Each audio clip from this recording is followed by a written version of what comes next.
আমন্ত্রণ diamond cement প্রসঙ্গ চট্টগ্রামে। দর্শক, আপনারা জানেন চ্যানেল 24-এর সাপ্তাহিক আয়োজনে আমরা সমসাময়িক নানা বিষয়ে আমরা বিশ্লেষণ করার চেষ্টা করি। আমাদের সঙ্গে প্রতি পর্বে অতিথিরা থাকেন এবং আমরা বিভিন্ন বিষয় নিয়ে আমরা আলোচনা করি। আজ আমরা আলোচনা করতে চাই চট্টগ্রাম এবং চট্টগ্রাম বন্দরকে ঘিরে যত বিনিয়োগের যে নানা ধরনের সুপারিশ প্রস্তাব নানা কথা বলা হচ্ছে, এই সব বিষয় নিয়ে আমরা আলোচনা করব। আমাদের সঙ্গে স্টুডিওতে যোগ দিয়েছেন বিজিএমই এর পোর্ট স্ট্যান্ডিং কমিটির উপদেষ্টা এবং চট্টগ্রাম মেট্রোপলিটন চেম্বারের সিনিয়র ভাইস প্রেসিডেন্ট AM মাহবুব চৌধুরী।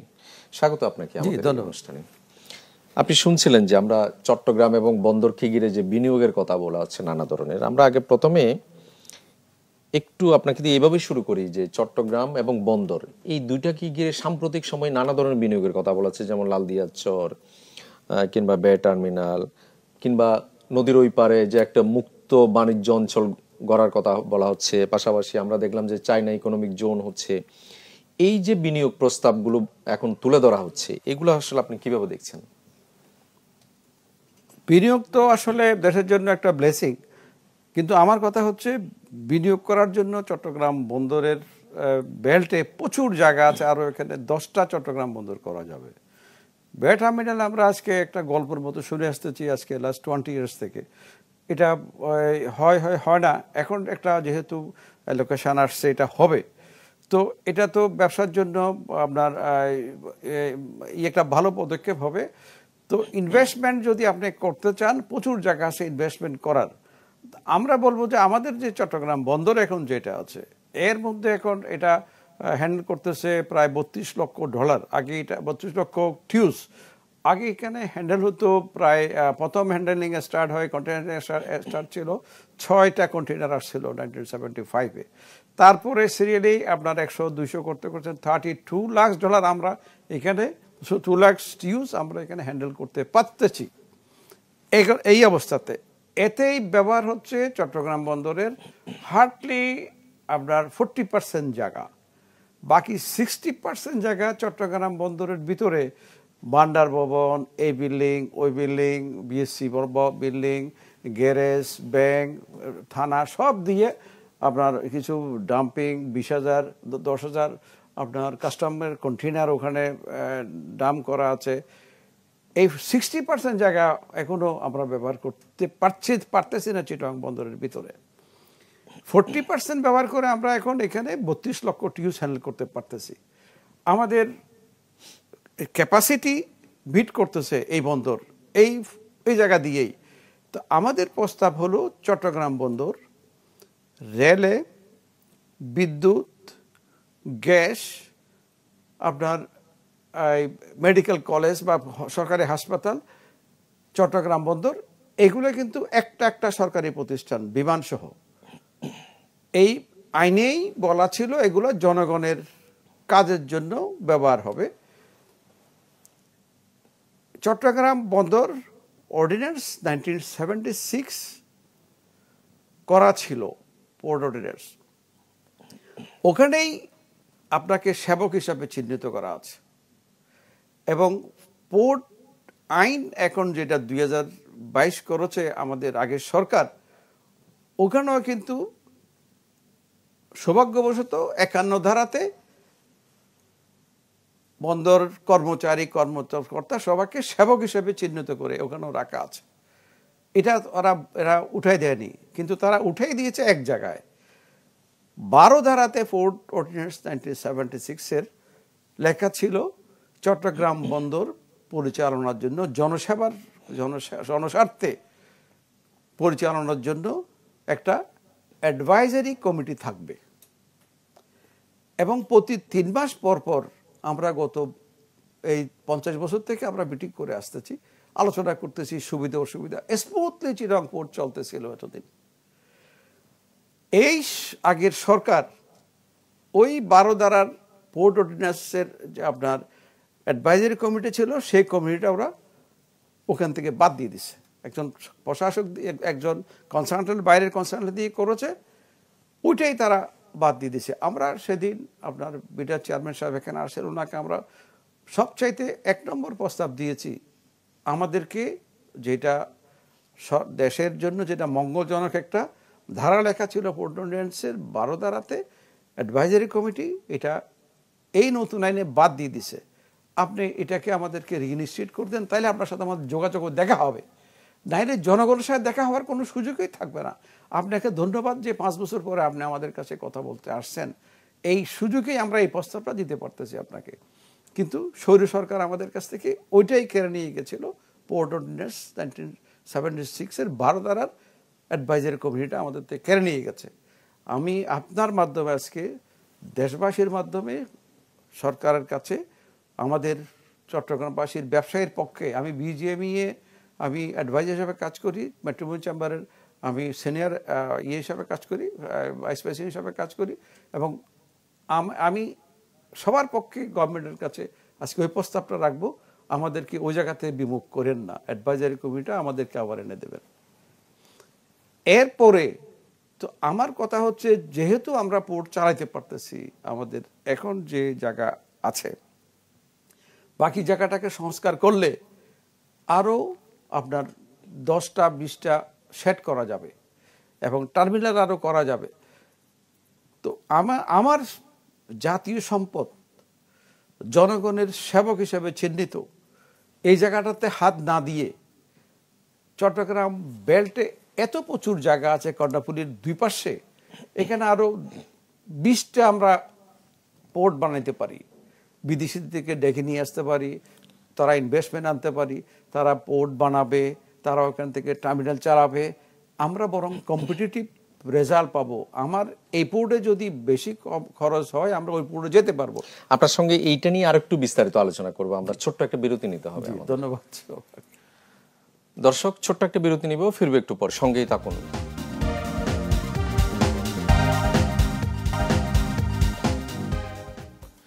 দর্শক, আবারও স্বাগত ডায়মন্ড সিমেন্ট প্রসঙ্গ চট্টগ্রামে। আমরা আলোচনা করছিলাম চট্টগ্রামে এবং চট্টগ্রাম বন্দর ঘিরে বিনিয়োগের যে সম্ভাবনা বা বিনিয়োগের যেসব কথা বলা হচ্ছে সেসব নিয়ে আমরা আলোচনা করছিলাম। আমাদের সঙ্গে স্টুডিওতে রয়েছেন চট্টগ্রাম মেট্রোপলিটন চেম্বারের senior vice president AM Mahbub Chowdhury.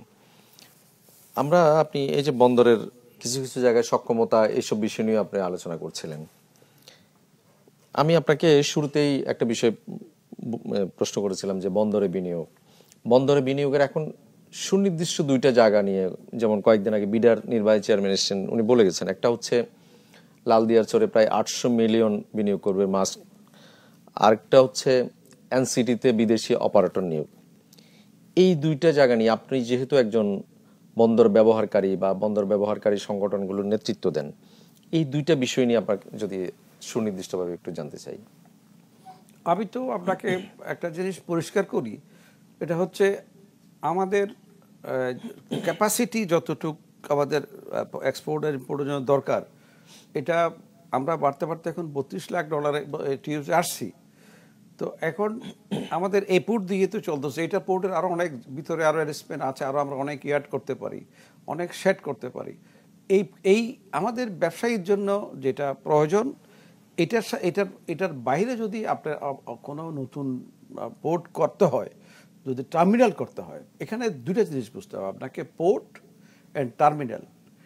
Terminal আর পোর্ট এক কথা নয়। টার্মিনাল থেকে শুধু কন্টেইনার হ্যান্ডলিং হবে, আর পোর্ট থেকে দেশের লোকের জন্য মাল ডেলিভারি হবে। এটাকে একটা জায়গা থাকে CFS বলে, কন্টেইনার ফ্রেট স্টেশন।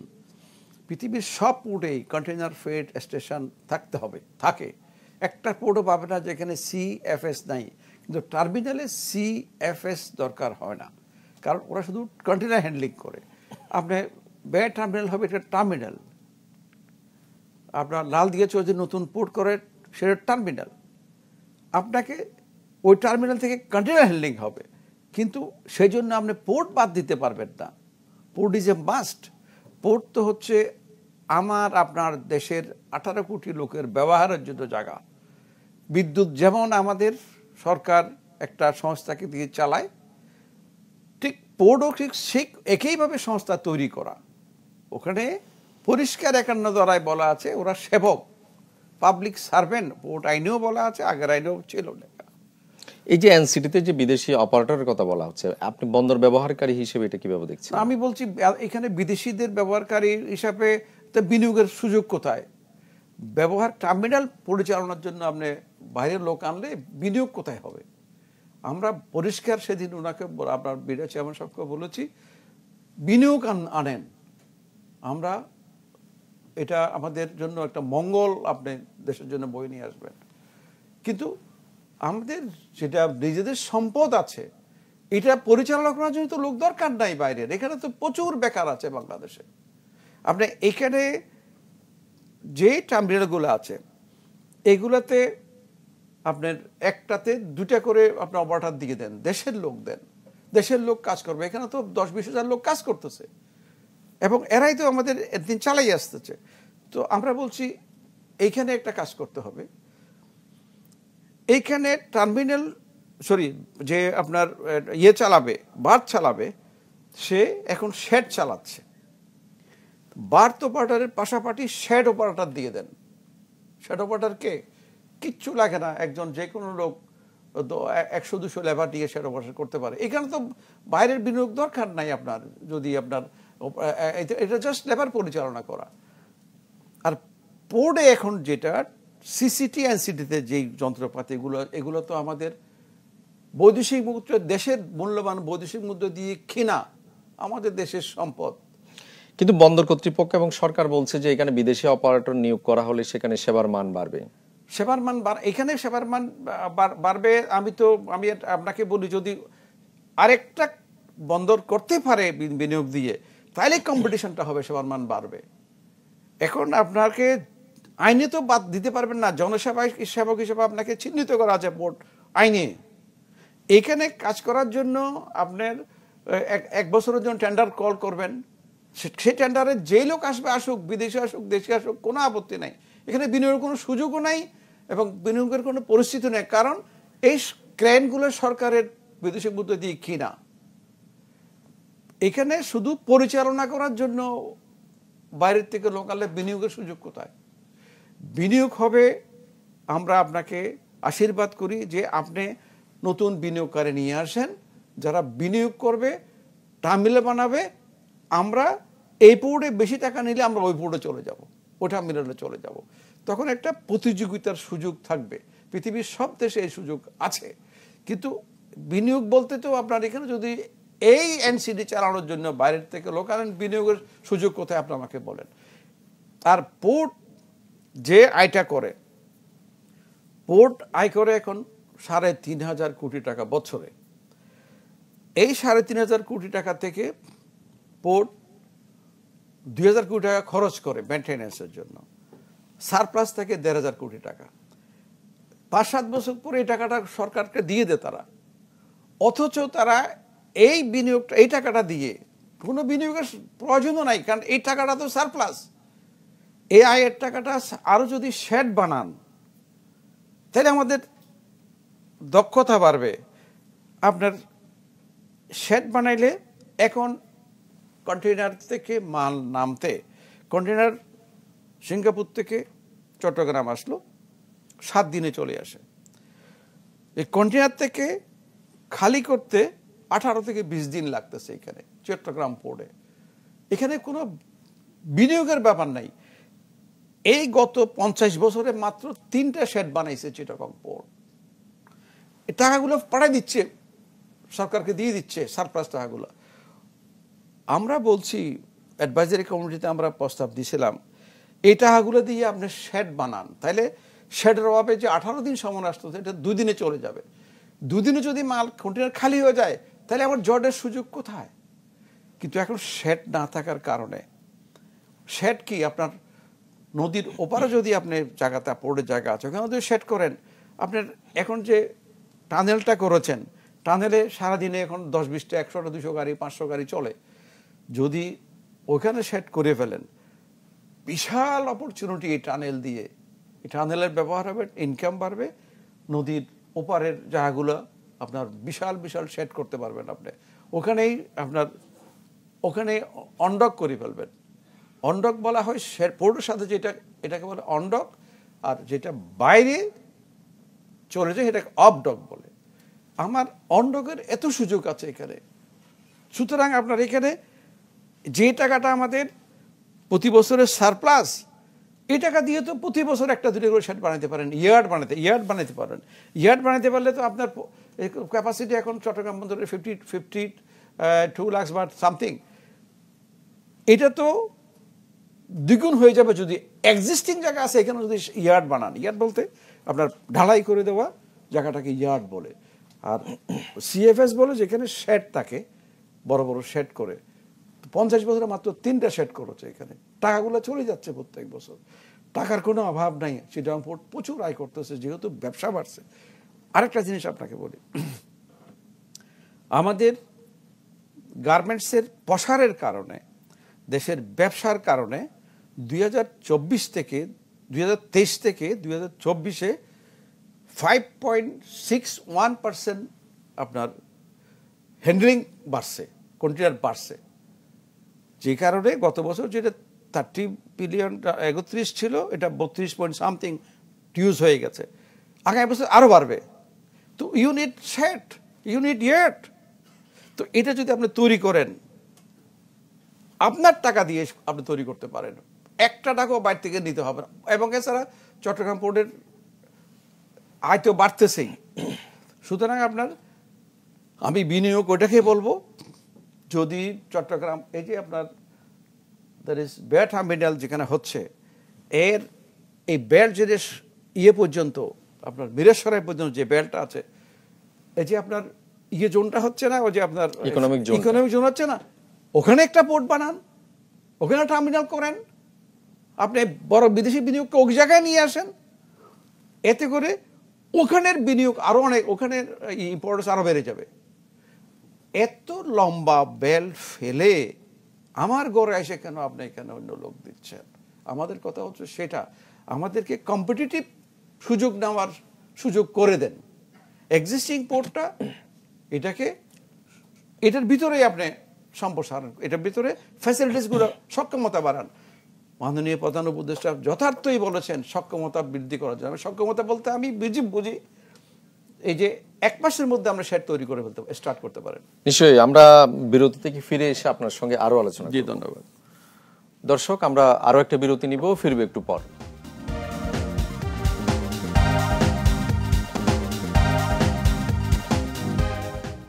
আবারও স্বাগত ডায়মন্ড সিমেন্ট প্রসঙ্গ চট্টগ্রামে। আমরা আলোচনা করছিলাম চট্টগ্রাম এবং চট্টগ্রাম বন্দরকে ঘিরে বিনিয়োগ সম্ভাবনা নিয়ে আমরা আলোচনা করছিলাম। আমাদের সঙ্গে এই মুহূর্তে স্টুডিওতে যোগ দিয়েছেন চট্টগ্রাম বন্দর কর্তৃপক্ষের সাবেক পরিকল্পনা ও প্রশাসনের বিভাগের সাবেক সদস্য মোহাম্মদ জাফর আলম। আপনাকে স্বাগত আমাদের। আমরা আসলে আপনাকে হয়তো প্রথম থেকে পেলে আরো দীর্ঘক্ষণ আলোচনা করার সুযোগ পেতাম। মাহবুব চৌধুরী উনি বলছিলেন যে কিছু বিনিয়োগ সম্ভাবনা নিয়ে ওনার মতামত বলছিলেন। উনি বলছিলেন যে এখন যে টার্মিনালগুলো তো আছে সেখানে বিদেশি অপারেটর নিয়োগ কিংবা বিদেশি বিনিয়োগ নিয়ে উনি ওনার মতামত দিচ্ছিলেন। আপনার কাছে একটু আমার জানা, সেটা যেহেতু আপনি দীর্ঘদিন ধরে এই বন্দরে পরিকল্পনা বিভাগটাই আপনি নেতৃত্ব দিয়েছেন, এই যে এখন যে বন্দরকে ঘিরে যে বিনিয়োগের কথা বলা হচ্ছে, আপনি অনেকগুলো জানেন, লালদিয়াছড়ে বিনিয়োগের কথা বলা হচ্ছে, বে টার্মিনালে বিনিয়োগের কথা বলা হচ্ছে, সবশেষে যে এনসিটিতে বিদেশি অপারেটর নিয়োগের কথা বলা হচ্ছে যে সেবার মান বাড়বে তাতে করে। এই জায়গায় আপনার অবজারভেশনটা একটু জানিয়ে। ধন্যবাদ। আসলে বন্দরে সবসময় অনেক বড় ধরনের বিনিয়োগের প্রয়োজন হয়। আর যেটি হচ্ছে সারা দুনিয়াতে কিন্তু বিনিয়োগ এখন সরকার কিন্তু এইরকম বিনিয়োগে যায় না, এবং এর ফলে যেটা হচ্ছে যে গ্লোবাল টার্মিনাল অপারেটর, যারা বড় বড় অপারেটর সারা দুনিয়াতে 100, 200, 150 বন্দরের টার্মিনাল পরিচালনা করে, ডিপি ওয়ার্ল্ড বলেন অথবা এই পিএসএ বলেন, এরকম আরও বড় বড় অনেক টার্মিনাল, আমাদের এখানে রেড সি গেটওয়ে টার্মিনাল আছে। সো এরা নিজেরাই অপারেশনও করে এবং একটা বন্দরের টার্মিনাল নিজেরা নির্মাণও করে। তাতে হয় কি, ওই পাবলিক প্রাইভেট পার্টনারশিপে সরকার ও বেসরকারি অংশীদারিত্বে এটা করা হয়। সরকার জমিটা দেয় এবং এরাই করে। তো বিনিয়োগের যে বড় ধরনের ধাক্কা, সেটা যে কোনো দেশ আপনি দেখবেন যে বন্দরে, চায়না বাদে সব বন্দরগুলো, সফল বন্দরগুলোতে কিন্তু পাবলিক প্রাইভেট পার্টনারশিপে গ্লোবাল টার্মিনাল অপারেটররা ভালো করছে। সো এই দিক থেকে যদি দেখতে হয়, আমাদের বন্দরের যে জনবল, যে কাঠামো, এই কাঠামো নিয়ে এবং এই ফ্রেমওয়ার্ক নিয়ে আমরা কিন্তু বেশি স্মার্ট বন্দর পরিণত হতে পারবো না। অতএব আমাদের কিন্তু বিদেশি বিনিয়োগ এবং গ্লোবাল টার্মিনাল অপারেটরের বিনিয়োগ অবশ্যই প্রয়োজন রয়েছে, এবং সেটা হচ্ছে গ্রিনফিল্ড পোর্টের জন্য যেটা যত বেশি হয়, যে গ্রিনফিল্ড পোর্ট বলতে বলা হচ্ছে যে যেখানে কিছুই নাই, শুধু মাঠ, যেমন বে টার্মিনালে ধুধু মাঠ আছে, মাথারবাড়িতে ধুধু মাঠ, এখানে যে যদি বিদেশি বিনিয়োগ হয় সেটা আমাদের জন্য খুবই ভালো, খুবই কার্যকর এই হিসেবে। আর যেরকম আপনি যে এনসিটির কথা বললেন, এনসিটি কিন্তু গ্রিনফিল্ড না, এটা গ্রেফিল্ড। আমরা এখানে অনেক বিনিয়োগ করেছি, সরকার অনেক বিনিয়োগ করেছে, ওখানে জনবল রয়েছে, ওখানে অনেক ইকুইপমেন্ট রয়েছে, এবং এটা একটি নগরীর ভিতরে ব্যস্ততম এলাকার মধ্যে এখন বন্দর। জনগণ এখন চোখ উঁচিয়ে বলে যে এখানে বন্দর কেন, এখান থেকে সরে যাও। তো আমাদের এখন উচিত হচ্ছে যে এই জায়গা থেকে অন্য জায়গায় সরে যাওয়ার উপরে জোর দেওয়া, এবং এইখানে যদি বিদেশি বিনিয়োগ এনসিটিতে অপরিহার্য হয়, সেটার সবচেয়ে বড় যে বিষয় হচ্ছে সেটা হচ্ছে হিন্টারল্যান্ড কানেক্টিভিটি। আমাদের বন্দরে আমি যত কিছুই পুশ করি না কেন, যত বিদেশি বিনিয়োগ আনি না কেন, আমাদের বন্দর থেকে 70% কন্টেইনার যে মালামাল সেটি কিন্তু ঢাকামুখী, এবং এই ঢাকামুখী সব কন্টেইনার কিন্তু যায় রাস্তা দিয়ে, সড়ক পথে, এবং খুব অল্প 3-4% আপনার ট্রেনে যায়, এবং নৌপথে একেবারে নেগলিজেবল, এখন আর যায় না। সো আমাদের এই ডেডিকেটেড ফ্রেট করিডোর আমাদের যদি এটা না থাকে, তাহলে আপনি যতই স্মার্ট করেন না কেন বন্দরকে, বন্দরের কন্টেনার যেতে হবে হিন্টারল্যান্ডে, ওখানে নামাতে হবে, নামায় পণ্য নিয়ে আবার আসতে হবে। এই কার্যক্রমটি যদি খুব স্মুথভাবে না হয়, তাহলে বন্দরকে স্মুথ করে কোনো লাভ নেই। আমাদের এই জন্য ফুল প্যাকেজ সলিউশনের দরকার, এবং বন্দরের সাথে তার হিন্টারল্যান্ড কানেক্টিভিটি, বন্দরের ইয়ার্ড বানাতে হবে, বন্দরে আইটির প্রয়োগ করতে হবে, বন্দরে আপনার বন্দরের কাস্টম প্রসিডিউরস, বন্দরের ভিতরে কাস্টম প্রসিডিউরস বড় ধরনের হিন্ড্রেন্স, এবং এটা শুধু বাংলাদেশের না, সারা দুনিয়াতে কাস্টমসের সাথে এই বন্দর কর্তৃপক্ষের দ্বন্দ্ব চলেছে। কারণ কাস্টমস বন্দরের ভিতরে সমস্ত জিনিসের মালিক হচ্ছে কিন্তু কাস্টমস ইম্পোর্টাররা, এবং কাস্টমস এটা দেখে যে ভ্যালিড কিনা, এটা আনা যায় কিনা, আমাদের এই পলিসি, ইম্পোর্ট পলিসি অনুযায়ী আনা যায় কিনা, এটা কাউন্টার ব্যান্ড অথবা অবৈধ পণ্য কিনা, এরকম তারা দেখে। এই যে আপনি যেটা বলছিলেন যে বন্দরে বিনিয়োগ অবশ্য দরকার আছে, বন্দরে আসলে যে পরিমাণ বিনিয়োগ দরকার ছিল, বিশেষ করে বিদেশি বিনিয়োগ বলে আমরা যে হারে বিনিয়োগের দরকার ছিল গত 10 বছর, 20 বছর বা 25 বছরে, আপনার দৃষ্টি থেকে আসলে সেই পরিমাণ বিনিয়োগ কি আসলে এই বন্দর হয়েছে? আসলে কি আমাদের মানে কাঙ্ক্ষিত বিনিয়োগ হয়েছে? যে কোনো অর্থনীতি একটা তালে চলতে থাকে, একসময় কিন্তু অর্থনীতি আমাদের লোকজন 1-1.5 কোটি লোকজন বাইরে আছে, আমাদের অর্থনৈতিক অবস্থারও পরিবর্তন হয়েছে গত 50-53 বছরে, এবং আমাদের অর্থনীতির গতি 5, 6, 7, 8 পর্যন্ত 7 পর্যন্ত আমরা প্রবৃদ্ধি আমরা লক্ষ্য করেছি। এবং এই প্রবৃদ্ধি আমরা গত 15-20 বছরে প্রবৃদ্ধিটা খুবই স্টেডিলি উপরের দিকে উঠছে।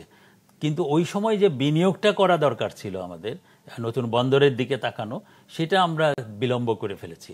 এমনিতে বলা হয়ে থাকে যে প্রতি এরকম একটা অর্থনীতি যেখানে 6-7% প্রবৃদ্ধি থাকে, সেইখানে প্রতি ডিকেডে অর্থাৎ 10 বছরে 2টি টার্মিনাল বানানো দরকার, প্রতি 10 বছরে। আমরা কিন্তু ওই জায়গা থেকে ওই জায়গা থেকে পেছনে আছি, যার ফলে আমাদের এখন যে বন্দরের জন্য আমরা দেখেন মাতারবাড়ি একসাথে ডিপ সি পোর্ট করছি, আমরা বে টার্মিনাল নিয়ে কাজ করছি, আমি এপিএম টার্মিনাল নিয়ে কাজ করছি, রেড সি গেটওয়ে টার্মিনালে দুটো, এটা কিন্তু লালদিয়ার চরে তো এপিএম, আর রেড সি গেটওয়ে টার্মিনাল যেটা হচ্ছে পতেঙ্গা কন্টেনার টার্মিনাল, এটা কিন্তু বন্দরের বিনিয়োগ ছিল, এটা কিন্তু বন্দর ঠিক করেছিল যে 3টি টার্মিনাল সেখানে করার জন্য। তো এর আগে কিন্তু আমরা পিছিয়ে গিয়েছিলাম, আমরা কিন্তু এই সময়ে কিন্তু এই 3টি টার্মিনাল নিয়েছি। পাশাপাশি বাংলাদেশের আরও বিনিয়োগের জন্য যদি পায়রা বলেন এবং মংলা বলেন, মংলায় কিছু কাজ হচ্ছে, কিন্তু পায়রার বিনিয়োগ নিয়ে আমাদেরকে সিরিয়াসলি চিন্তা করা দরকার। আসলে এর ফিজিবিলিটিটাকে নতুন করে ফিজিবিলিটি করা দরকার, কারণ আসলে এই বিনিয়োগটি আমাদের দেশের জন্য সহনশীল বিনিয়োগ কিনা, এই বিনিয়োগের ফলে আমরা কতটুকু লাভবান হব। এবং আমি এখন আমি সরকারি চাকরি থেকে অবসর নিয়ে যেখানে কাজ করি, আমরা ওখানে একটা ইন্ডাস্ট্রি করার জন্য আমরা জমি নেওয়ার চিন্তা করেছিলাম, কিন্তু আমরা দেখলাম যে এটার যে পরিমাণ ড্রেজিং কস্ট এবং যে পরিমাণ আসে ড্রেজিংয়ের হয়ে যায়, ড্রাফট কমে যায়, যার ফলে আমাদের ওই বিনিয়োগ করার জন্য আমরা ওখান থেকে সরে এসেছি। সরকারও এটা চিন্তা করে দেখা উচিত যে ওখানে বিনিয়োগ লাভজনক হবে কিনা, বন্দর হবে কিনা। মিডিল অফ দ্য আমাদের এই আমাদের কোস্টাল লাইন, সেটার মাঝখানে, যেখানে কেউ কখনোই এই চিন্তা করে নেই, এবং আমাদের যে বড় 3টি রিভার আছে, পদ্মা, মেঘনা, যমুনা, এবং এর যে সিল্ট 1.4 বিলিয়ন মেট্রিক টন প্রতি বছর নিয়ে আসে, এবং এটার ম্যাক্সিমাম সিল্ট ওই এলাকায় জমে, এবং কিছু চলে যায়, 1/3 চলে যায়। তো তার মানে আপনাকে ড্রেজিং অনেক করতে হবে। এই ড্রেজিং এর জন্য টাকা তো আপনাকে যারা পণ্য নিয়ে আসে তার কাছে তুলতে হবে। আপনি এই টাকা তুলে বন্দর নিশ্চয়ই করতে পারেন। আপনার সঙ্গে আরো আলোচনা করবো আমরা একটু। মাহবুব চৌধুরী, এই যে উনি যেটা বলছেন, আপনার কি মনে হয় কেন আসলে কাঙ্ক্ষিত বিনিয়োগ হয়নি আমাদের? উনি এক পরিষ্কারভাবে বলেছেন, যেই আমাদের ভলিউম ব্যবসার প্রতি 10 বছরে 2টা মিনিমাম টার্মিনাল হওয়া উচিত ছিল, যেটা আমরা করিনি। আরেকটা কথা উনি বলেন ভেরি ক্লিয়ারলি, এই পায়রা বন্দর এবং আপনার যে পানগাঁও যেগুলো করেছে, এই বিনিয়োগগুলা আসলে it is a burden of the Chittagong port. এটাতে কোনো সুফল আসার কোনো ওই যে এখানে কোনো এত ড্রেজিং লাগবে, এখানে কোনো সুফল আসবে না, এই খরচ এসে পড়ে দিতে পারবে না। খরস্রোতা কর্ণফুলী নদীর সৌভাগ্যে আমরা যে চট্টগ্রাম বন্দর পেয়েছি, এই বন্দরের থেকে যে আপনার টার্মিনাল তৈরি করা, এখন তো বিনিয়োগ বলতে আপনার ওটা দ্যাট ইজ পোর্টের অনেক পয়সা দিয়ে এই বন্দর টার্মিনালগুলো বন্দর করেছে, বন্দরের এনসিডি সিসিটি হয়েছে, প্রচুর টাকার যন্ত্রপাতি আসছে এখানে, সালাব যন্ত্রপাতিতে। এখানে নতুন কিছু বিনিয়োগের আমি সুযোগ দেখি না চট্টগ্রাম বন্দরের ভিতরে শেড অ্যান্ড ইয়ার্ড তৈরি করা ছাড়া। যে টাকা আমাদের ইনকামের বোর্ডের সারপ্লাস টাকা, যেটা 1,500 কোটি টাকা প্রতি বছর সারপ্লাস, এটা দিয়ে করলেই এখানে আরও 10-20টা শেড বা ইয়ার্ড করা যাবে। আমাদের সৌভাগ্য হবে যদি উনি যেটা বললো প্রতি 10 বছরে একটা টার্মিনাল করা যেত, 2টা টার্মিনাল করা যেত। আমি যেটা বললাম আপনাকে, এই চিটাগং বে টার্মিনাল থেকে শুরু করে যে আপনার ওই যে আপনার এই যে আমাদের ইকোনমিক জোন হচ্ছে, এই বেল্টের মধ্যে ইকোনমিক জোনের সাথে একটা টার্মিনাল তো ইজ এ মাস্ট। এটা এখানে একটা বিনিয়োগের জন্য যে কোনো জায়গা থেকে আপনি ডিপি ওয়ার্ল্ডকে বলেন, যাকে বলেন, ওই জায়গাতে একটা বিশাল সম্ভাবনা। এরকম জায়গাতে বিনিয়োগ আসলেই আমাদের তখন দেশের জন্য এটা মঙ্গল হবে। এবং এই যে বেল্টের মধ্যে আরও আপনার 10টা টার্মিনাল আসতে পারে, তখনই আমি তো চিটাগং পোর্টকে ধরতে পারবো, তুমি আমার 1 কন্টেনার হ্যান্ডেলিং এত নিশ্চয় কেন, ওখানে আমি কম্পিটিটিভ প্রাইস পাবো। এই জন্য বিনিয়োগ এত বেশি প্রয়োজন, জনস্বার্থে, সরকারের স্বার্থে, কর্মসংস্থানের স্বার্থে বিনিয়োগ। এবং এটা বিনিয়োগ আসলেই আপনার যেমন কর্মসংস্থান বৃদ্ধি হবে, আমি কম্পিটিটিভ প্রাইসটা পাবো, আমার খরচটা আমি টালি করা। যখন আমি এক জায়গায় ছাড়া কোথাও যেতে পারি না, বিদ্যুৎ বিভাগ আমি এই বিভাগের বাইরে আমি যেতে পারবো না, বন্দরের বাইরে আমি যেতে পারবো না। বিদ্যুৎ, বারবার বলছি আপনাকে, বিদ্যুৎ, ওয়াসার, রেল, এগুলো সব জনগণের সেবক হিসাবে চিহ্নিত করা আছে। সুতরাং এইখানে আপনি বিনিয়োগ বলতে আমরা ওয়েলকাম জানাবো, এবং উচিত সবাইকে এটা চিন্তা করা। এবং আমি আমার যে ব্যবসায়ী সংগঠনের পক্ষ থেকে বলি যে আপনারা জরুরি ভিত্তিতে ওনাদেরকে ডাকেন, বিনিয়োগের জন্য সুযোগ করে দেন। বাট এই এক্সিস্টিং পোর্টে বিনিয়োগের এখানে কোনো আমি সম্ভাবনা বা আমি কোনো এখানে বিনিয়োগ কোনো কিছু দেখি না। এটা ভেঙে ফেলে তো আপনি নতুন কিছু করতে পারবেন না। যেদিন আপনি টার্মিনাল বানান, আমি বলছি বারবার, টার্মিনাল আর পোর্ট এক কথা নয়। টার্মিনাল হবে শুধু কন্টেনার হ্যান্ডেল করবে, পোর্ট তো হচ্ছে দেশের জনগণের জন্য পোর্ট। এখানে খাদ্য আসবে, এইটা আসবে, সেটা আসবে, খেজুর আসবে, নানান কিছু এখানে আনতেই হবে। এই জন্য এই পোর্টকে এই পোর্ট রাখতে হবে, আপনি নতুন টার্মিনাল তৈরি করতে। নিশ্চয়ই আপনাদের দুইজনের সঙ্গে আমরা আরো আলোচনা করবো, আমাদের একটা বিরতি নিতে হবে। ধন্যবাদ দর্শক, আরো একটা বিরতি নিব, ফিরবো একটু পর, সঙ্গেই থাকুন।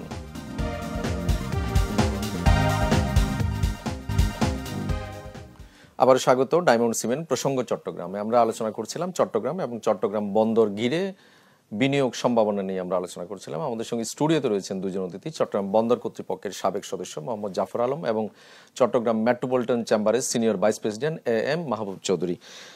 দুজনকে আমরা আবারও স্বাগত জানাচ্ছি। আমি আবার একটু যেতে চাই জাফর আলম আপনার কাছে। আপনি দীর্ঘদিন এই বন্দরের এখানে দায়িত্বে ছিলেন এবং চট্টগ্রাম বন্দরের বড় বড় যে সাপনিক প্রকল্প যেগুলো বলা হয়, সেই প্রকল্পগুলোর আপনি দায়িত্ব ছিলেন, যেমন বে টার্মিনাল। এটা আরেকটি বন্দর। এই বন্দরটা আসলে কেন এত দীর্ঘগতিতে হচ্ছে, বা এটা আসলে কেন সময় মতো করা গেল না? আপনার দৃষ্টিতে সমস্যাগুলো কোথায়? বে টার্মিনালের সাথে সাথে বে টার্মিনালে যখন স্টাডি হয় 14-15 সালে, এরপরে ওই স্টাডি হওয়ার পরে আমরা যে ওয়ার্কশপ করলাম, ন্যাশনাল ওয়ার্কশপ করার পরে যেভাবে আগানোর কথা ছিল, আমরা ওই রকম ফোকাসে যাইনি। আমরা তখন ফোকাসটা আমাদের পায়রার দিকে চলে গেছে। এবং আমরা বিনিয়োগটাও সেখানে করেছি। আরেকটি জিনিস যেটি এর পরপরই যেটি আসলো, যেটা বাংলাদেশের অর্থনীতির জন্য দরকার, কারণ বাংলাদেশের অর্থনীতির জন্য একটা ডিপ সি পোর্ট দরকার, এবং আমাদের ফোকাসটা তখন ডিপ সি পোর্টে চলে গেছে। এবং আমি পার্সোনালি খুবই এইভাবে ইনভলভ ছিলাম, ডিপ সি পোর্ট এটা করতে হবে, এটা প্ল্যানিং থেকে শুরু করে প্রথম পিডিও আমি ছিলাম। এবং এটাকে বাস্তবায়ন করাটা হবে বাংলাদেশের অর্থনীতির জন্য একটা গেম চেঞ্জার। তো যার ফলে বে টার্মিনালটা একটু পিছিয়ে গেছে, কারণ কোভিডও এসে আমাদেরকে হিট করেছে। তখন আমরা মনে করলাম যে আরও কয়েক বছর পজ করা যায়। এমনিতে বলা হয় যে আমি দুইটা বললাম না, 10 প্রতি ডেকেডে দুইটা টার্মিনাল, এরকম টার্মিনাল আমরা কিন্তু পিসিটি করে ফেলেছি। পিসিটি কিন্তু ওই সময়ের মধ্যে 3টি টার্মিনাল চলে এসেছে। তো আর এদিকে মাতারবাড়ির কাজ চলছে। তো এটা সব মিলিয়ে বে টার্মিনালের যে ইস্যুগুলো ছিল, বে টার্মিনালের মাঝখানে চেঞ্জ হয়েছে, কনসালটেন্ট চেঞ্জ হয়েছে, তারপরে ড্রেজিং হবে কে করবে, ওয়ার্ল্ড ব্যাংকের সাথে কথাবার্তা হয়েছে, কারণ নন রেভিনিউ জেনারেটিং এরিয়া হচ্ছে ড্রেজিং এবং ব্রেক ওয়াটার, এই দুটা জিনিস ওখানে করতে হবে। এটার থেকে রেভিনিউ জেনারেট হবে না কিন্তু। তো এটা কোনো না কোনো এডিবি অথবা ওয়ার্ল্ড ব্যাংক অথবা জায়গা এর কাছ থেকে অর্থ সহায়তা নিতে হবে। তো চট্টগ্রাম বন্দর এটা সাকসেসফুলি ওয়ার্ল্ড ব্যাংকের সাথে এটা নেগোশিয়েট করেছে, ওয়ার্ল্ড ব্যাংক রাজি হয়েছে বাংলাদেশ সরকারের সাথে যে সেখানে বিনিয়োগ করবে।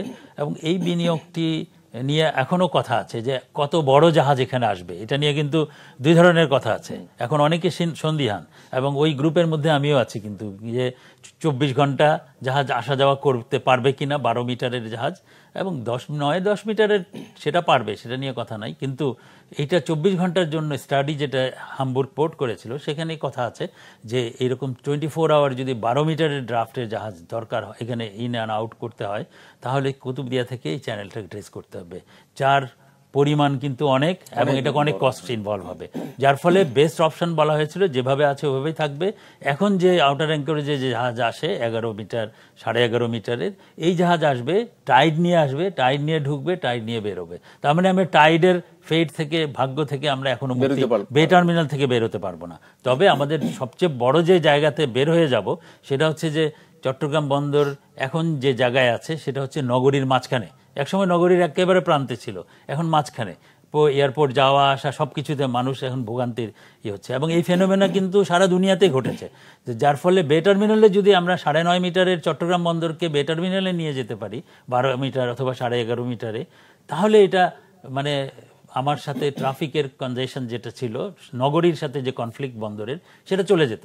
এবং আমরা ওখান থেকে কানেক্টিভিটি যেটা N1 এর সাথে, রোডের সাথে এবং রেলওয়ের কানেক্টিভিটি এটা করে ফেললে এটা একটা ভালো একটা অবস্থা। এই কারণে বে টার্মিনালের বিলম্ব হলেও বে টার্মিনাল বাংলাদেশের বন্দরের, চট্টগ্রাম বন্দরের মানে মডার্ন বন্দর আরেকটি হবে, যেটা পাবলিক প্রাইভেট পার্টনারশিপের বন্দর হবে, যেখানে ডিপি ওয়ার্ল্ড, পিএসএ এবং হবে। তবে আমি আরেকটা জিনিসের দিকে বলতে চাই যে চট্টগ্রাম বন্দর এই বিগত বছরে 12 কোটি প্লাস মানে কার্গো হ্যান্ডেল করেছে। তার মধ্যে কিন্তু 3 কোটি প্লাস মেট্রিক টন এইটা হচ্ছে কন্টেনারে আসে, আর সব কিন্তু বাদবাকি মানে 9 কোটি কিন্তু কার্গো, মানে বাল্ক কার্গো। তার মানে আমাদের এই 3 কোটির জন্য আমাদের অনেক কিছু তৈরি করতে হয়। সেটা হচ্ছে আমাদের ক্যান্টিকেন লাগে, আমাদের এই রাবার টায়ার ক্যান্টিকেন, আয়োজনটা অনেক বেশি, ইনভেস্টমেন্ট অনেক বেশি, আবার ওখান থেকে আয়ও অনেক বেশি। আমাদের কিন্তু কার্গোতে, আমরা জিসিবিতে যে কার্গো হ্যান্ডেল করি, এখান থেকে আয় কিন্তু খুবই নগণ্য, অনেক ক্ষেত্রে আয় হয়ও না। কিন্তু আমরা যখন জিসিবিতে কন্টেনার হ্যান্ডেল করছি সেখানে অনেক বেশি আয় হয়। আমাদের জিসিবিতে কন্টেনার হ্যান্ডেলিংয়ের জন্য ব্যয় কিন্তু খুবই কম, ওখানে কিন্তু কিগান্টিকেন নাই, অন্য আরটিজি নাই, এগুলো নাই, কিন্তু এনসিটিতে আছে। তো এই সব কিছু বিবেচনায় যে বিনিয়োগের কথা বলা হচ্ছে, এই বিনিয়োগগুলো সারা দুনিয়াতে এখন পুত্রজায়াকে যদি মালয়েশিয়ার ধরেন, এই পুরা সিটিটাই বেসরকারি, সরকারি বেসরকারি অংশীদারিত্বে গড়ে উঠেছে। দুনিয়াতে মডেল চেঞ্জ হয়েছে, কারণ পুঁজি বেসরকারি হাতে এমনভাবে অ্যাকুমুলেট হয়েছে, এই পুঁজিকে কাজে লাগাতে হবে। সরকারকে যত সরকার পুঁজি যদি অ্যাকুমুলেট করতে চায় তাহলে আমাদের উপরে ট্যাক্স ইম্পোজ করবে, কিন্তু বেসরকারি পুঁজি বিনিয়োগ করলে সে কিন্তু ওই ব্যবসার মাধ্যমে তার পুঁজিটা উঠে আনবে, 10-11 বছরে সে পুঁজিটা উঠে আনবে, তারপরে 5-10 বছর সে লাভটা। নিশ্চয়ই আমরা একটু মাহবুব চৌধুরীর কাছে যেতে চাই, আপনার কাছে একটু জানতে চাই যে আগামীর বন্দর কিভাবে দেখতে চান? আমি তো মানে উদ্যোক্তা হিসেবে কথা যেটা বললেন, আমি সেটা আপনাকে আগে বলে আসতেছি, এটা পিপিপিতে আসতে হবে। আমার বন্দরকে আপনি এখানে ব্যাংকে ফেলে আপনি নতুন কিছু করার দরকার নাই, আপনি নতুন বন্দর করেন না, আপনাকে তো যেখানে আপনি এখানে কস্ট অফ ডুইং বিজনেস একটা ব্যাপার আছে। জহর ভাই তো যেহেতু সরকারি চাকরি করছেন, আমি তো ব্যবসায়ী, আমাকে ওই জায়গায় বলতে হবে যে আমার ব্যবসাতে তো যদি আমার আপনার ওই যে এই কস্ট বেড়ে যায়, তাহলে আমি তো লস দিব না, আমি বাজারে মূল্যস্ফীতি বেড়ে যাবে, আমি দ্রব্যমূল্য বেড়ে যাবে। এই জন্য আমাকে আপনার ওই যে উনি যেটা বললেন যে আমরা কন্টেনার হ্যান্ডলিং করছি মাত্র 3 কোটি, আর 12 কোটি করছি আপনার ওই যে জাল কার্গো। এই জাল কার্গো কি? জনগণের মালামাল। এই জনগণকে তো আপনি এটা দিতে হবে, আইনে কিন্তু সেটা লেখা আছে। আপনাকে এই পোর্টের মালিক কিন্তু জনগণ, এই পোর্টের মালিক চিটাগং পোর্ট অথরিটি নয়। চিটাগং পোর্ট অথরিটিকে সেটা আগের আইনেও ছিল, এই আইনেও 25 ধারায় 51 ধারায় বলেছে আপনি শুধু সেবক। এই আইনের 51 ধারায় পরিষ্কার বলা আছে চেয়ারম্যান, কর্মচারী সবাই আপনারা জনসেবক, আপনাকে সেবা দিতে হবে, এটা হচ্ছে 1 নম্বর। কিন্তু যে পিপিপিতে কাজ করবে সে তো কম্পিট করবে আমার এই সেবার সাথে। আমার এই সেবক যদি বেশি টাকা নেয়, আমি ওর কাছে চলে যাব। এই অপরচুনিটিটা আমার করে দেওয়ার জন্য যে সরকারের যে উদ্যোগ এখন নিছে পিপিপিতে করার জন্য, ডিপি ওয়াল এটা সেটা, এদেরকে আমরা এটা জনগণ এটা আনন্দে উৎফুল্ল হওয়া উচিত। আমরা সেটাই বলছি, বিনিয়োগ দরকার, আসুক, বাট চিটাগং পোর্ট টাচ করে নয়। চিটাগং পোর্টের বাইরে এটা আমার বিদ্যুৎ, বারবার বলছি, রেল, বিমান, গ্যাস, বন্দর, এইগুলো শুধু জনগণের জন্য তৈরি করা।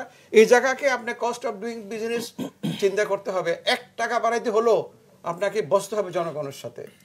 আপনি হঠাৎ করে রেলের ভাড়া তো আপনি 200 টাকার জায়গায় 700 টাকা করে দিতে পারবেন না, সারা দেশ উরুস্তুল পড়ে যাবে।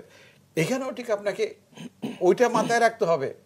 ওইটা আইন 4 অর্ডিন্যান্স 1976 বাদ দিয়ে, পোর্ট অর্ডিন্যান্স বন্দর আইন 2022 বাদ দিয়ে কিচ্ছুই করতে পারবেন না। এই আইন রেখে আপনাকে যদি করতে হয়, তাইলে আপনাকে এটার জন্য এটাকে রেখে নতুন আইন করে পিপিপিতে আইন করাই আছে, পিপিপিতে সুযোগ আছে, আইনটা নতুন আইন লাগবে না। পিপিপিতে আপনার ডিপি ওয়ার্বন যে বলেন এই বেল্টে আপনাকে এই বেসরকারি পর্যন্ত এই বেল্টে করেন, নদীর ওপারে বিশাল জায়গা পড়ে আছে, ওখানে সিএফএস করেন, ওখানে শেড করেন, ইয়ার্ড করেন। কারণ যেহেতু টার্মিনালটা হয়ে গেছে, ওই যে ভিতরের দিকে টানেলটা হয়ে গেছে, টানেলের ব্যবহার 100% 100 গুণ বেড়ে যাবে, ওখানে টাই হবে দেশের। এই টানেলটা এখন কিন্তু সারাদিনে আপনার 100-200 গাড়ি চলে। এই টানেলটার যথার্থ ব্যবহার হবে, দেশের মূল্যবান বৈদেশিক মুদ্রা দিয়ে টানেল করা। এই টানেলটার ব্যবহারের জন্য, আয়ের জন্য নদীর ওপারে আপনাকে বিনিয়োগের জন্য ব্যবস্থা করতে হবে। নদীর ওপারে আপনার যথেষ্ট সুযোগ রয়ে গেছে, বোর্ডের অনেক জায়গা রয়ে গেছে। সুতরাং আমার এই জায়গাটা বাদ দিয়ে আমি বলছি, সবসময় বারবার বলছি, আপনি বাইরে নতুনভাবে বিনিয়োগের ব্যবস্থা করেন। ওনার সাথে আমি নিশ্চয়ই, আমি জাফর আলম, আপনি বলতে চাচ্ছেন? আমি একটু ওই যে অনেকের ধারণা যে বিদেশি বিনিয়োগ আসলে পরে কস্ট বেড়ে যাবে, ব্যবসায়ীদের অনেক কস্ট বেড়ে যাবে, এটা কিন্তু সত্য না। কারণ কি, আমরা যদি চট্টগ্রাম বন্দরের সাথে অথবা যে কোনো সরকারি বন্দরের সাথে একটা বেসরকারি টার্মিনালকে তুলনা করি, তাহলে সে কস্ট কিন্তু ট্যারিফ কিন্তু ফিক্স করবে সবার জন্য সমান, ওর জন্য একরকম, আমার জন্য একরকম, এরকম করবে না। তো সরকার ট্যারিফের উপরের ক্যাপস লক করে দেবে, উপরেরটা লক করবে, যেমন একটা কন্টেনার হ্যান্ডেল করতে কিগেনে $60 হবে, চার্জ করবে। তো আমি বেসরকারি অপারেটর, আপনি সরকারি অপারেটর, আপনি $60 চার্জ করতেছেন। আপনি করতেছেন কি, ঘন্টায় 18টা টিউজ কন্টেনার হ্যান্ডেল করছেন, আমি ঘন্টায় 30টা করব, 35টা করব, আমি $45 নেব, আমি $55 নেব, $60 আপনি ফিক্স করছেন, আমি কমাই নেব। এই পাবলিক প্রাইভেট অপারেটরের মধ্যে এটা হবে, ব্যবসায়ীরা তখন, এই যে মাহবুব ভাইরা তখন এটা এই সুযোগ নেওয়ার জন্য বিদেশি বিনিয়োগ, প্রাইভেট ইনভেস্ট খুবই প্রয়োজন। আমি সবশেষে একদম দুজনের কাছে ছোট্ট করে জানতে চাবো, যেহেতু এখন নানা জায়গায় সংস্কারের কথা বলা হচ্ছে, বন্দরে আসলে কোন কোন জায়গাগুলো খুব জরুরি সংস্কার করা দরকার, খুব ছোট্ট করে যদি বলেন। বন্দরের সংস্কারের জন্য যেটা হচ্ছে যে আমাদের একটা সিদ্ধান্ত কংক্রিট হতে হবে, আমরা এই ফরম্যাটে বন্দর চালাবো কিনা।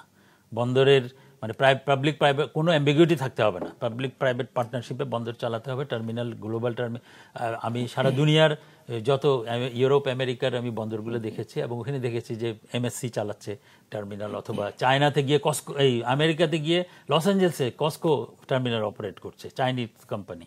সো এইরকম এইটা সরকারকে তার বিশাল জনগোষ্ঠী নিয়ে চালানোর প্রয়োজনীয়তা আছে কিনা এটা চিন্তা করতে হবে, এবং এখান থেকে সিদ্ধান্ত নিতে হবে যে আমরা ভবিষ্যতে টার্মিনালগুলো গ্রিন ফিল্ড যেগুলো আছে সেটা কিভাবে চালাবো, আমরা পাবলিক প্রাইভেট পার্টনারশিপে চালাবো। এবং তারপরের যে কাজগুলো এটা নিয়ে সরকারকে আর চিন্তা করতে হবে না। Port chairman and government cross finger বসে থাকবে রেগুলেটর দিয়ে, সে তার চুক্তি অনুযায়ী কনসেশন এগ্রিমেন্ট অনুযায়ী সরকার তার টাকা পাবে। নিশ্চয়ই মাহবুব চৌধুরী, আপনি বললেন যে আপনার মানে কোন বন্দর জায়গায় সংস্কারের জন্য যেটা ছোট্ট করে, প্রয়োজন, বেশি এক নম্বরের মধ্যে হচ্ছে আপনার এই যে বন্দরে এখন যে আমি বলছি বারবার কস্ট অফ ডুইং বিজনেস, সংস্কারের কারণে আপনার বন্দরের টাকা আছে, শেড করতেছে না, ইমিডিয়েটলি শেড করতে হবে। বন্দরের কাছ থেকে যে এই যে 10,000 কন্টেইনার বন্দর জাম করে রাখছে কাস্টম, এইটা সরকারকে একদম প্রথম সংস্কারের অংশ হিসাবে, বাংলাদেশে যত সংস্কার আছে প্রথম সংস্কার অংশ এখন প্রয়োজন চট্টগ্রাম বন্দর। আমরা এইভাবেই দেখতেছি চট্টগ্রাম বন্দরের সংস্কার সবচাইতে আগে দরকার। এই কন্টেইনার যে কোনোভাবে গভর্নমেন্টের সাথে বসে বের করে দিতে হবে, তাহলে পণ্য জায়গা আরো বাইরে যাবে। নাম্বার 2, সিটিএমএস একটা আছে এদের কাছে, সিটিএমএস এর সাথে আরটিজিএস এর কোনো ইন্টিগ্রেশন নাই ব্যাংকের সাথে, বাংলাদেশ ব্যাংকের সাথে। আমরা টাকা জমাইতে পারি না, দুদিন কাস্টম বন্ধ, দুদিন ব্যাংক বন্ধ, পোর্ট বন্ধ, কাস্টম বন্ধ, পোর্ট বন্ধ, আরটিজিএস নাই, অত সিটিএমএস এখানে বসে আছে। কি করতেছে সিটিএমএস? এত দাম দিয়ে সিটিএমএস কিনে। নিশ্চয়ই আমাদের আসলে আরেকটা কথা বলি, আমরা একদিনে চিটাগং পোর্ট কন্টেইনার দিতে পারে না। আজকে আমি দরখাস্ত করলে কালকের দিনে আমার কন্টেইনার তারা দেয়, অথচ আমাকে একদিনের চার্জ আমাকে বেশি দিচ্ছে তারা। আমাদের একদম সময় নেই, একদম সময় আমি থাকলে লাস্ট একটা বলি, সবচেয়ে বড় সংস্কার দরকার বন্দরের তো আছে, এরপরে ডেডিকেটেড ফ্রেট করিডোর ঢাকা এবং চিটাগাং পণ্য পরিবহনের জন্য। এটা না করলে যাই করেন না কেন, নিশ্চয়ই। এটা আপনাদের দুজনকে অনেক ধন্যবাদ আমাদের সময় দেওয়ার জন্য। দর্শক আপনাদেরকেও ধন্যবাদ, ভালো থাকুন সবাই।